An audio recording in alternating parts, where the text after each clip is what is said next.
الحمد للہ رب العالمین والصلاة والسلام علی سید المرسلین و خاتم النبیین اما بعد۔ صحیح بخاری باب فضائل اصحاب النبی، حدیث نمبر 3717، اردو ترجمہ۔ حضرت زبیر بن عوام رضی اللہ عنہ کے فضائل کا بیان۔ حضرت ابن عباس رضی اللہ عنہ نے کہا کہ وہ نبی کریم صلی اللہ علیہ وسلم کے حواری تھے، اور انہیں حضرت عیسیٰ علیہ السلام کے حوارین کو ان سے سفید کپڑوں کی وجہ سے کہتے ہیں۔ بعض لوگوں نے ان کو دھوبی بتلایا۔ ہم سے خالد بن مخلد نے بیان کیا، کہا ہم سے علی بن مسہر نے، ان سے حشام بن عروہ نے، ان سے ان کے والد نے بیان کیا کہ مجھے مروان بن حکم نے خبر دی کہ جس سال نکسیر پھوٹنے کی بیماری پھوٹ پڑی تھی، اس سال عثمان رضی اللہ عنہ کی اتنی سخت نکسیر پھوٹی کہ آپ حج کے لیے بھی نہ جا سکے، اور زندگی سے مایوس ہو کر وصیت بھی کر دی۔ پھر ان کی خدمت میں قریش کے ایک صاحب آ گئے اور کہا کہ آپ کس کو اپنا خلیفہ بنا دیں، کسی کو اپنا خلیفہ بنا دیں۔ عثمان تعالیٰ نے دریافت فرمایا، کیا یہ سب کی خواہش ہے؟ انہوں نے کہا جی ہاں۔ آپ نے پوچھا کہ کسے بناؤں؟ اس پر وہ خاموش ہو گئے۔ اس کے بعد ایک دوسرے صاحب گئے، میرا خیال ہے کہ وہ حارث تھے۔ انہوں نے بھی یہی کہا کہ آپ کسی کو خلیفہ بنا دیں۔ آپ نے ان سے بھی پوچھا، کیا یہ سب کی خواہش ہے؟ انہوں نے کہا جی ہاں۔ آپ نے پوچھا لوگوں کی رائے کس کے لیے ہے؟ اس پر وہ بھی خاموش ہو گئے۔ تو آپ نے خود فرمایا، غالباً زبیر کی طرف لوگوں کا رجحان ہے۔ انہوں نے کہا جی ہاں۔ پھر آپ نے فرمایا، اس ذات کی قسم جس کے ہاتھ میں میری جان ہے، میرے علم کے مطابق بھی وہ ان میں سے سب سے بہتر ہیں، اور بلا شبہ وہ رسول اللہ صلی اللہ علیہ وسلم کی نظروں میں بھی ان میں سب سے زیادہ محبوب تھے۔ حدیث نمبر 3718، اردو ترجمہ۔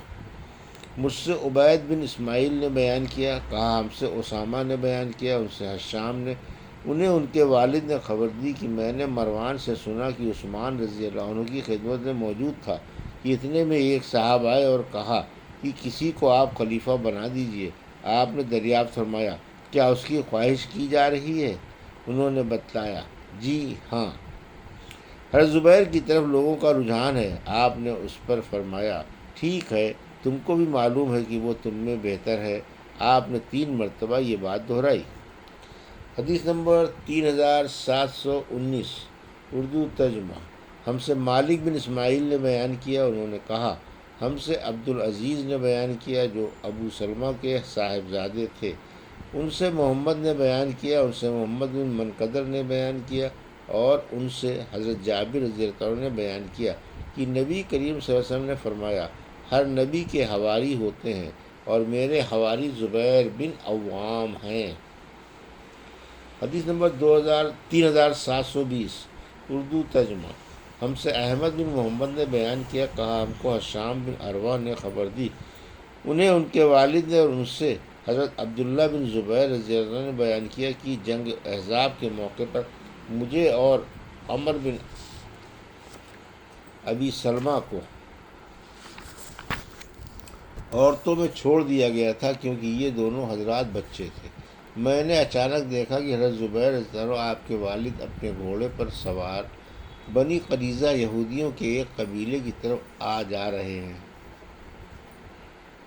2 یا 3 مرتبہ ایسا ہوا۔ پھر جب وہاں سے واپس آیا تو میں نے عرض کیا، ابا جان، میں نے آپ کو کئی مرتبہ آتے جاتے دیکھا۔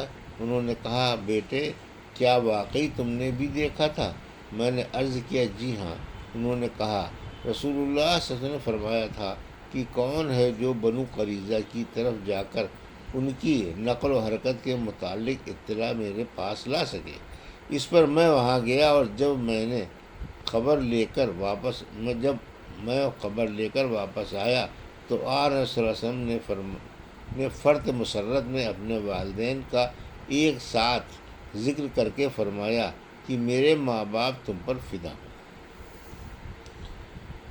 حدیث نمبر 3721، اردو ترجمہ۔ ہم سے علی بن حفص نے بیان کیا، کہا ہم سے عبداللہ بن مبارک نے بیان کیا، کہا ہم کو حشام بن عروہ نے خبر دی، اور انہیں ان کے والد نے، کہ جنگ یرموک کے موقع پر نبی کریم صلی اللہ علیہ وسلم کے صحابہ نے حضرت زبیر بن عوام رضی اللہ عنہ سے کہا، آپ حملہ کیوں نہیں کرتے تاکہ ہم بھی آپ کے ساتھ حملہ کریں؟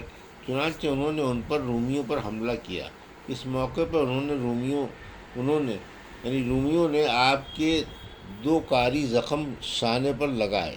درمیان میں وہ زخم تھا جو بدر کے موقع پر آپ کو لگا تھا۔ ارواح نے کہا کہ یہ زخم اتنے گہرے تھے کہ اچھے ہو جانے کے بعد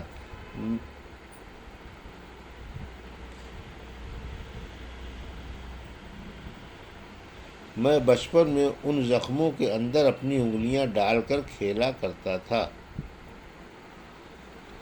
حدیث نمبر 3722 اور 3723 اردو ترجمہ۔ حضرت طلحہ بن عبید اللہ کا تذکرہ۔ اور حضرت عمر رضی اللہ عنہ نے ان کے متعلق کہا کہ نبی کریم صلی اللہ علیہ وسلم نے اپنی وفات تک ان سے راضی تھے۔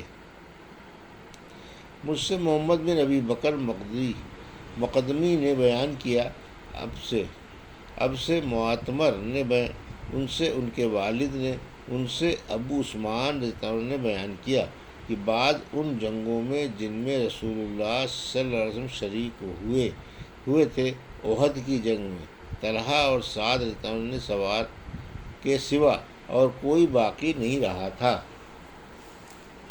حدیث نمبر 3724 اردو ترجمہ۔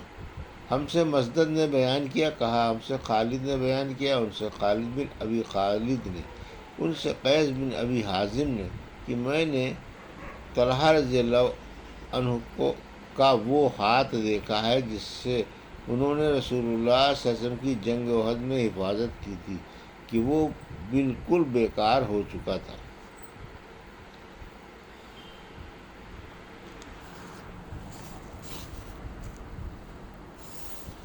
حدیث نمبر 3725 اردو ترجمہ۔ حضرت سعد بن ابی وقاص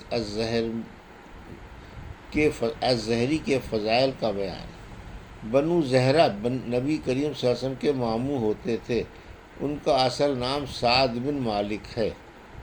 مجھ سے محمد بن مسنہ نے بیان کیا، کہا ہم سے عبد الوہاب نے بیان کیا کہ میں نے یحییٰ سے سنا، کہا کہ میں نے سعید بن مسیب سے سنا، کہا کہ میں نے حضرت سعد بن ابی وقاص رضی اللہ عنہ سے سنا۔ وہ بیان کرتے تھے کہ جنگ احد کے موقع پر میرے لیے نبی کریم صلی اللہ علیہ وسلم نے اپنے والدین کو ایک ساتھ جمع کر کے یوں فرمایا کہ میرے ماں باپ تم پر فدا ہوں۔ حدیث نمبر 3626 اردو ترجمہ۔ ہم سے مکی بن ابراہیم نے بیان کیا، کہا ہم سے ہاشم بن ہاشم نے بیان کیا، ان سے عامر بن سعد نے اور ان سے ان کے والد سعد بن ابی وقاص نے بیان کیا کہ مجھے خوب یاد ہے میں نے ایک زمانے میں مسلمانوں کا تیسرا حصہ اپنے تئیں دیکھا۔ امام بخاری رحمۃ اللہ نے کہا، اسلام کے تیسرے حصے سے یہ مراد ہے کہ رسول اللہ صلی اللہ علیہ وسلم کے ساتھ صرف 3 مسلمان تھے، جن میں تیسرا مسلمان میں تھا۔ حدیث نمبر 3727 اردو ترجمہ۔ ہم سے ابراہیم بن موسیٰ نے بیان کیا، کہا ہم کو ابن ابی زید نے خبر دی، کہا ہم سے ہاشم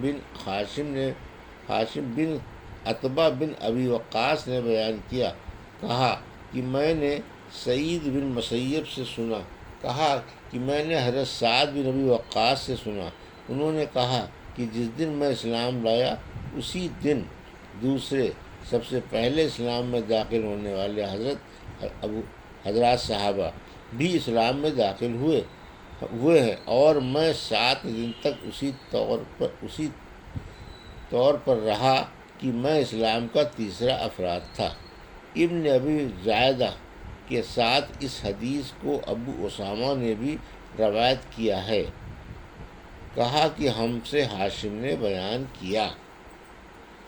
یہ تھی صحیح بخاری باب کتاب اصحاب النبی کی حدیث نمبر 3717 سے 727 کا اردو ترجمہ جو ابھی آپ نے سماعت فرمایا۔